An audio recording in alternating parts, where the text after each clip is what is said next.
Saya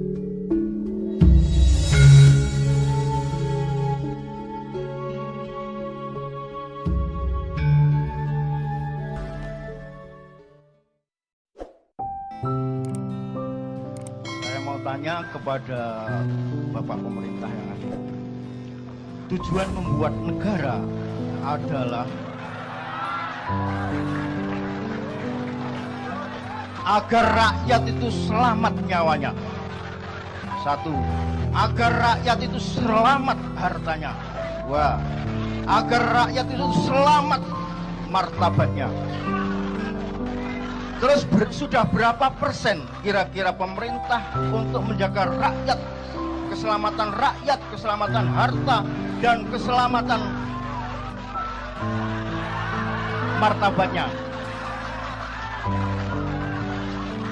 Dua,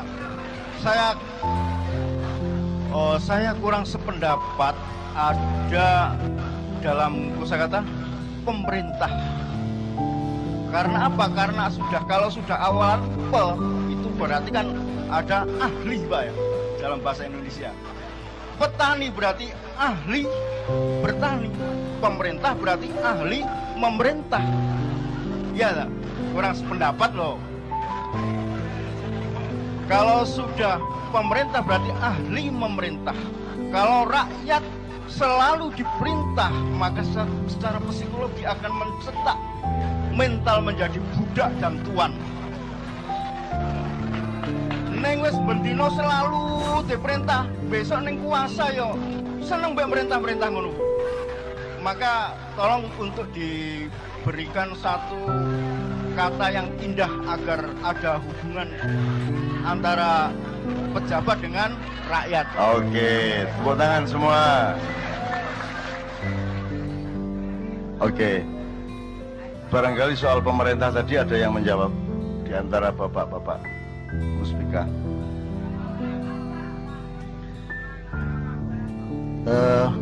Masalah pemerintah adalah organisasi yang didasari oleh undang-undang. Jadi organisasi mempunyai kekuasaan yang didasari undang-undang untuk menjalankan sistem. Ada pemerintah seperti desa. Pemerintah desa itu terdiri dari kepala desa dan perangkat desa. Sedangkan pemerintah desa plus BPD. Nah, itu ada dua macam. Jadi pemerintah adalah organisasi, menurut saya itu organisasi yang didasarkan ada hukum untuk melakukan sistem melaksanakan pemerintahan itu. Sedangkan kewajiban negara kepada pemerintah, sebenarnya pemerintah ini menjalankan sistem yang ada di negara itu, Pak, bukan negara mempunyai kewajiban kepada pemerintah gitu. Baik, saya rasa cukup. Mungkin Pak Nami namakan. Terima kasih. Berkaitan dengan yang ditanyakan tadi, jadi pemerintahan itu sudah dibentuk sedemikian rupa sehingga semuanya punya fungsi dan tujuan masing-masing. Jadi tidak ada yang mungkin Pak Kades contohnya ini, Pak Kades berbuat yang semaunya Pak Kades, oh tidak bisa, itu ada aturannya. Termasuk masyarakat juga harus taat kepada pemerintah dalam hal kepala desa misalkan memerintahkan, tidak setiap hari memerintahkan, tidak. Kalau ada program tertentu kepala desa menyampaikan ke bawah ini supaya kumpul, contohnya kalau di pertanian ada gaboktan, kumpul gaboktan. Nah, ini masalah pertanian contohnya seperti itu.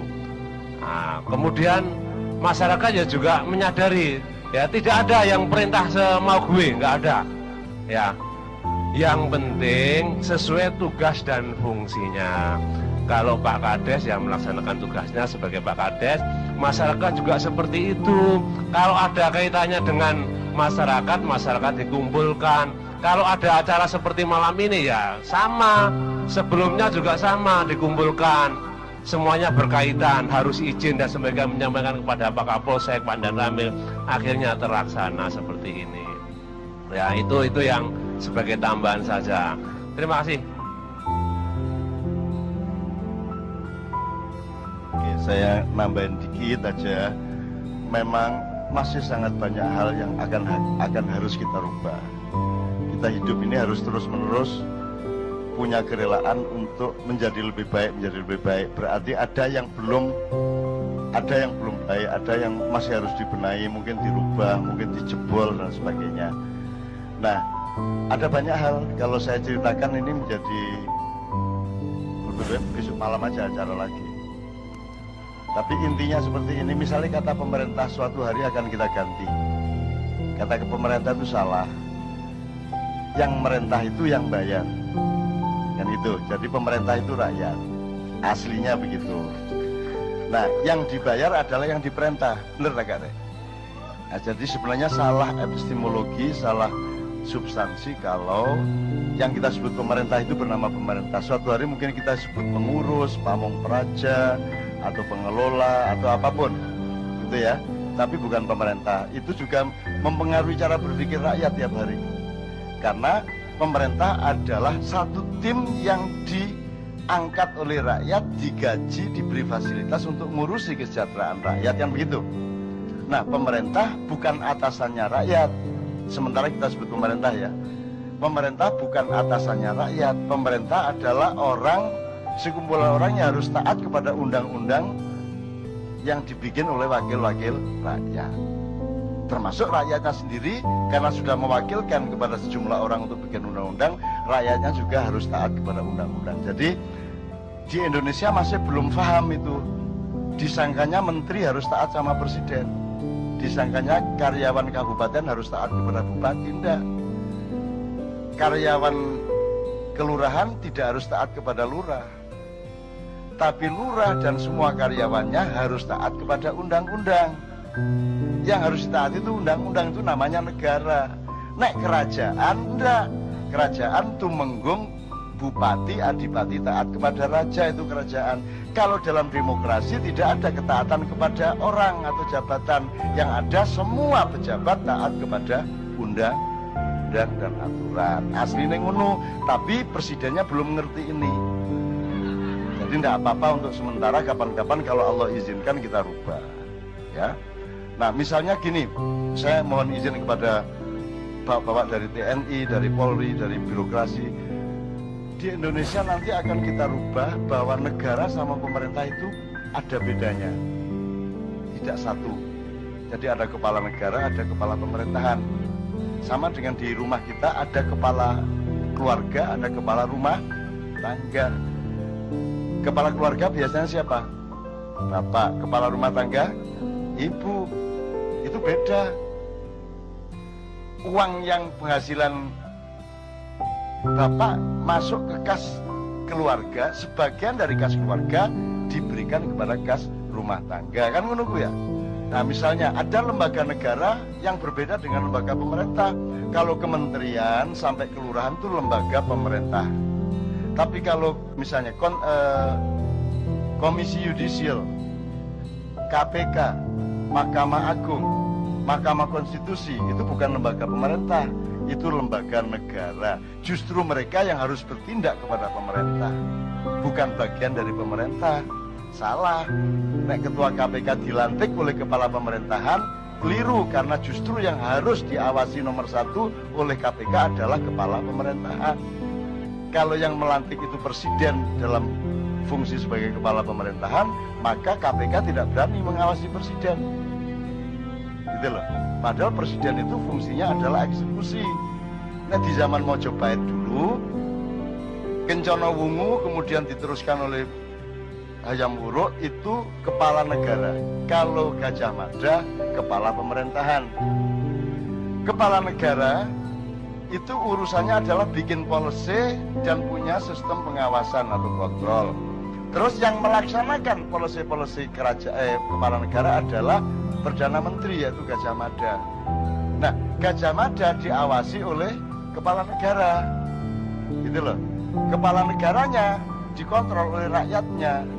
Itu Mojopahit yang kerajaan aja agak lebih proporsional dibanding republik kita. Tapi tidak apa-apa, jangan terus nesu-nesu gue nang Facebook. Jadi menurut saya, sekarang kalau kita pindah ke Facebook, Kita tuh kalau merubah apa-apa itu ya dihitung-hitung gitu loh. Jadi misalnya gini Pak, bal-balan misalnya Pak ya. Bal-balan itu misalnya sekarang diganggu oleh pengaturan skor, oleh judi, oleh kolusi di belakang stadion dan seterusnya ya. Konek tak ceritani kon mari ngono mesti gak nonton bal-balan kon. Mergo kon nek dihapusi. Tapi gak usah tak ceritani cek kon tetep nonton bal-balan. Gimana gak nonton bal-balan kok kon tilang dhewe akhirnya gendeng dhewe. Wis bapak wis gak nonton bal-balan. Tapi intinya gini. Menpora itu harus membedakan 3 hal di dalam urusan sepak bola misalnya. 1, ada sesuatu yang bisa dirubah, maka rubahlah. Nomor 2, ada sesuatu yang mungkin bisa, mungkin tidak bisa dirubah, maka perjuangkanlah.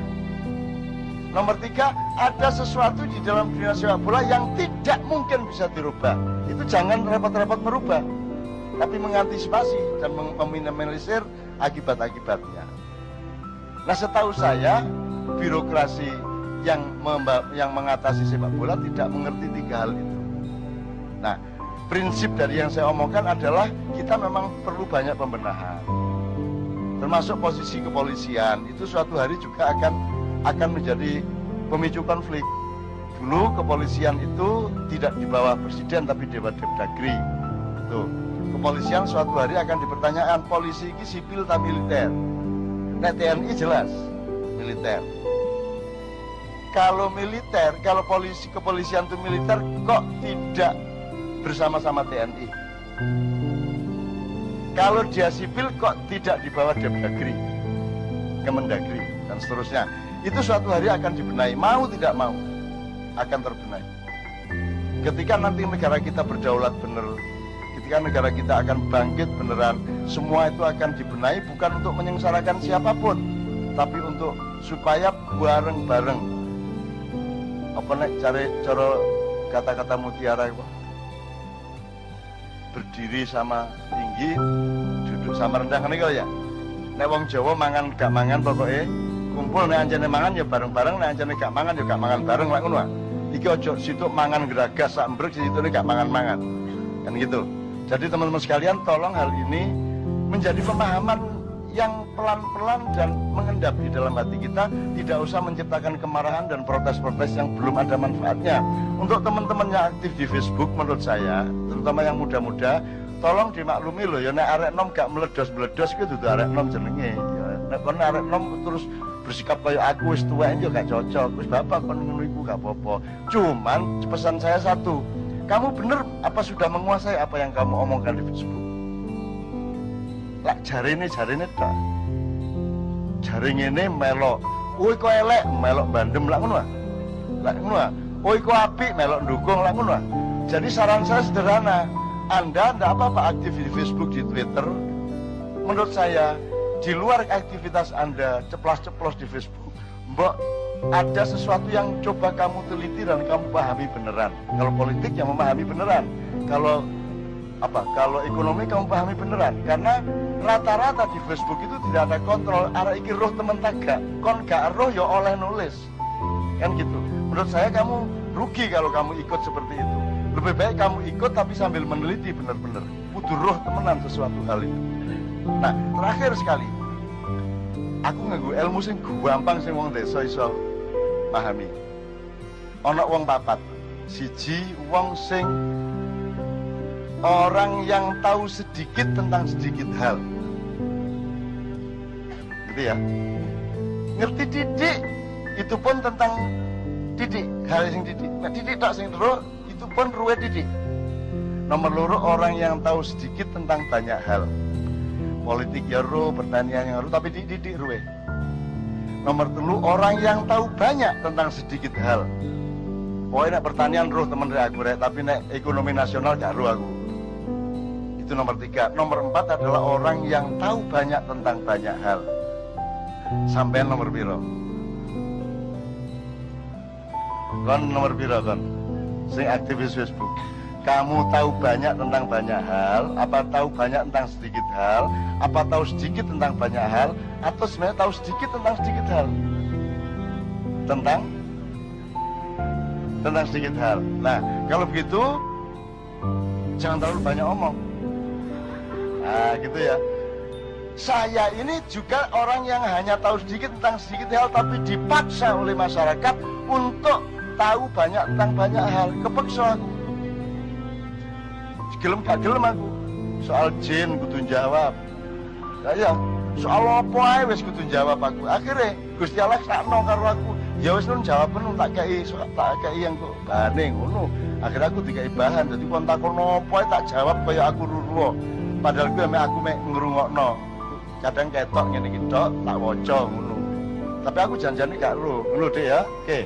Mudah-mudahan ini membuat Anda semua punya pertimbangan baru dalam hidup Anda. Apakah Anda lurah, apakah Anda pengusaha, apakah Anda rakyat biasa, dua hitungannya. Ini namanya muhasabah. Muhasabah, kudu duwe perhitungan, makanya harus punya ilmu matematika yang benar. Ojo, gak matematika. Matematika adalah ilmu yang paling suci dalam kehidupan. Kok paling suci? Selama ini di sekolah matematika dianggap bukan urusan agama toh. Iya apa sih Rek? Wong urusanmu iku meneh-meneh karo Gusti Allah hisab kok. Kamu dihisab, kamu di matematik sama Allah, betul enggak? Ngerti Pak? Kenapa matematika suci Pak? Kalau sebab nek enggak di matematika, kalau di luar matematika sesuatu bisa dinyang. Wani piro Pak? Gitu betul. Bisa mlebu angger saene kok. Nek matematika gak iso. 5 ping 5 sama dengan selawe masih dipodong senjata. Ayo, nomor likur. Enggak, matematika tetap 5 kali 5 sama dengan 4 kali 4 tetap 16 masih dibuka no auratnya arek wedok. Tetap 16. Tidak bisa berubah. Matematika itu sangat suci, tidak bisa dinyang, tidak terlibat opini kita. Kita pinter kayak apapun, 4 kali 4 sama dengan kita goblok kayak apapun.